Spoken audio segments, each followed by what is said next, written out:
दोस्तों आज की वीडियो में हम जानेंगे कि धनतेरस के दिन हमें क्या क्या नहीं करना चाहिए।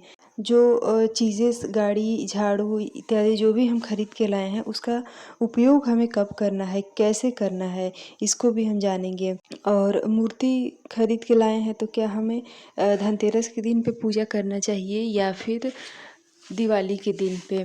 पुरानी फ़ोटो या मूर्ति को कब हटाएं, जैसे कि नई मूर्ति दिवाली पे ख़रीद के आती है तो हम जो है पुरानी मूर्ति को कब हटाएं, ठीक है। और मूर्ति एक जैसे कि भगवान गणेश और माता लक्ष्मी का फ़ोटो जो है एक ही में जॉइंट होता है और एक जो है अलग अलग होता है। तो ऐसे में हमें किस तरह से मूर्ति को ख़रीदना चाहिए कि दोनों मतलब जॉइंट रहे वो वाला ख़रीदना चाहिए या फिर अलग अलग रहे वो वाला ख़रीदना चाहिए। तो इन्हीं सारी महत्वपूर्ण बातों को जानेंगे इस वीडियो में। तो चलिए दोस्तों वीडियो को शुरू करते हैं। तो देखिए दोस्तों, सबसे पहले तो धनतेरस का जो दिन होता है उस पे भगवान धन्वंतरि का पूजन किया जाता है, ये तो हम सभी जानते हैं। जब समुद्र मंथन के दौरान भगवान धन्वंतरि अमृत कलश लेकर ही प्रकट हुए थे, ठीक है। तो इस दिन सोना चांदी पीतल इस तरह की चीज़ें लोग गाड़ी वाहन भी खरीदते हैं, ठीक है। और कुछ बर्तन भी अपने हिसाब से अपने घर के लिए खरीदते हैं। ऐसे में कुछ कार्य जो है हमें भूल के भी नहीं करना चाहिए। तो क्या क्या हमें नहीं खरीदना चाहिए इसका वीडियो मैं ऑलरेडी हमारे चैनल पे है, आप चाहें तो चेकआउट भी कर सकते हैं। उसका लिंक आपको डिस्क्रिप्शन में भी मिल जाएगा। और क्या हमें नहीं करना चाहिए धनतेरस के दिन, तो देखिए दोस्तों, धनतेरस का जो दिन होता है उस दिन और दिवाली के दिन हमें भूल के भी किसी को कर्ज नहीं देना चाहिए और ना ही कर्ज लेना चाहिए, ठीक है। अब बहुत इमरजेंसी पड़ जाती है, एकदम उसके बिना काम ही नहीं चल सकता है, बहुत ज़रूरी है, तब आप कर्ज ले सकते हैं या फिर दे सकते हैं। लेकिन कोशिश करें कि अगर चल जाता है तो इन 2 दिनों में कभी भी भूल के भी कर्ज ना लें, ठीक है। और ख़रीदारी कर सकते हैं, ऐसा नहीं है कि ख़रीदारी, क्योंकि हम अपनी सामान को ख़रीद रहे हैं, उनको हम जैसे कि दुकानदार है तो दुकानदार से हम सामान को ले रहे हैं तो उसके बदले में हमें कुछ तो देना पड़ेगा। तो इसलिए हम ख़रीदारी कर सकते हैं, क्योंकि वो ख़रीदारी करना हुआ, उसको कर्जा देना नहीं बोला जाएगा, ठीक है। तो ये हो गया। अब जो भी हम बर्तन झाड़ू गाड़ी इत्यादि खरीद के लाए हैं तो उसकी हमें सबसे पहले पूजा करनी है, ठीक है। ऐसा नहीं कि खरीद के लाए और उसका हम इस्तेमाल करना शुरू कर देंगे। तो जो भी मूर्ति फ़ोटो गाड़ी बर्तन गहने जेवर जो भी लाए हैं तो उसको सबसे पहले तो आप पूजा करेंगे दीपावली के दिन, ठीक है। धनतेरस के दिन जो भी सामान खरीद के आता है उसकी पूजा हमें दीपावली के दिन करना चाहिए, उसके बाद ही हमें उसका उपयोग करना चाहिए। अब जो मूर्ति खरीद के लाए हैं वो हम जैसे कि धनतेरस के दिन पे बहुत सारे लोग जो हैं वो धातु की मूर्ति को खरीदते हैं। तो ऐसे में धातु की मूर्ति को हम धनतेरस के दिन पूजा करें या फिर दीपावली पे। तो देखिए दोस्तों, धनतेरस के दिन पे भगवान धन्वंतरि का पूजन किया जाता है। भगवान गणेश जी और माता लक्ष्मी जी का मतलब चाहे तो कर सकते हैं, लेकिन विशेष रूप से भगवान धन्वंतरि का पूजन किया जाता है, ठीक है। और दीपावली के दिन पे गणेश जी और माता लक्ष्मी का पूजन किया जाता है। तो आप कोशिश करें कि मतलब दिवाली के दिन पे करें तो ज़्यादा सही है, ठीक है। अब है कि पुरानी फ़ोटो और मूर्ति अपने घर से कब हटाएं। तो देखिए दोस्तों, पूजा तो हम दीपावली के दिन ही करते हैं माता लक्ष्मी और भगवान गणेश जी की। तो आपकी फ़ोटो मूर्ति जो भी है वो आप दीपावली के बाद हटाएं, क्योंकि ऐसा हम बिल्कुल भी नहीं कर सकते हैं कि जब हम नया स्थापित ही नहीं किए हैं तो फिर पुरानी मूर्ति हम नहीं हटा सकते हैं, या फिर फ़ोटो है अपने पूजा घर से नहीं हटा सकते हैं, ठीक है। क्योंकि हम पहले जो नई चीज़ें खरीद के लाए हैं उनका पूजन जो है दिवाली पे ही किया जाता है। तो आप पुरानी फ़ोटो मूर्ति को दिवाली के अगले मतलब दिवाली के बाद हटाएं तो ज़्यादा सही होगा, ठीक है।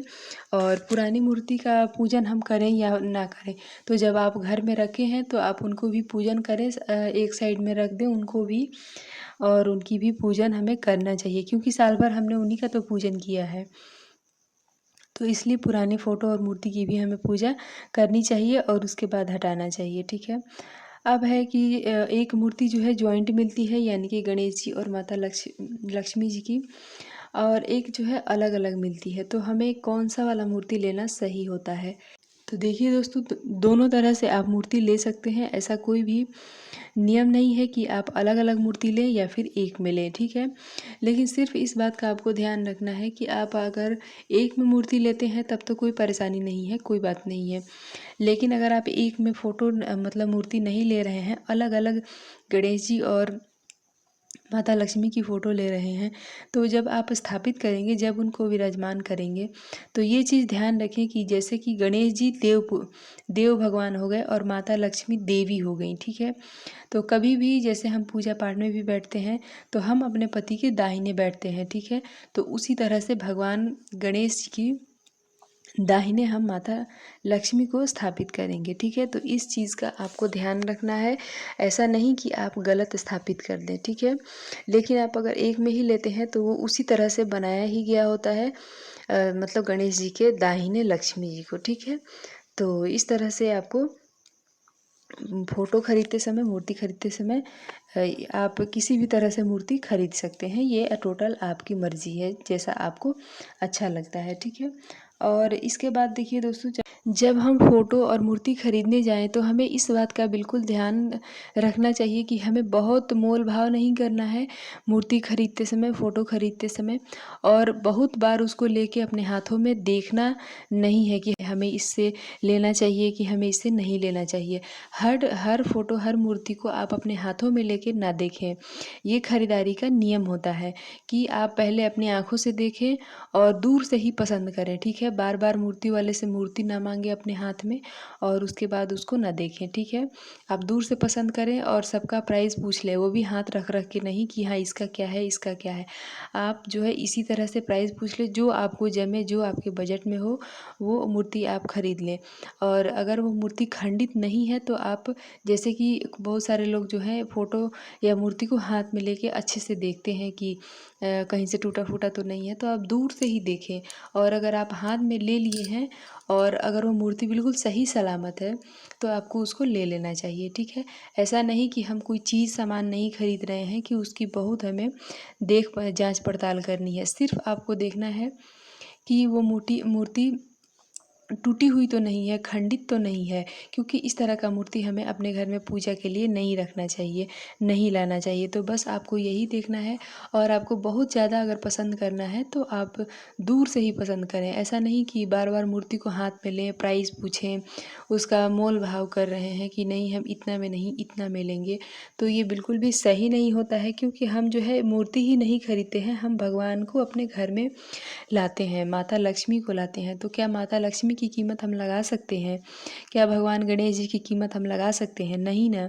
तो इसलिए हमें जो है मूर्ति खरीदते समय इन चीज़ों का ध्यान में रखते हुए हमें मूर्ति खरीदना चाहिए, ठीक है। तो आशा करती हूँ कि ये धनतेरस और दिवाली पे कुछ महत्वपूर्ण अच्छी बातें आपको अच्छी लगी होगी, बातों की जानकारी आपको अच्छी लगी होगी। वीडियो पसंद आए तो लाइक ज़रूर करें और मिलती हूँ इसी तरह से एक और नए वीडियो के साथ। तब तक के लिए बाय।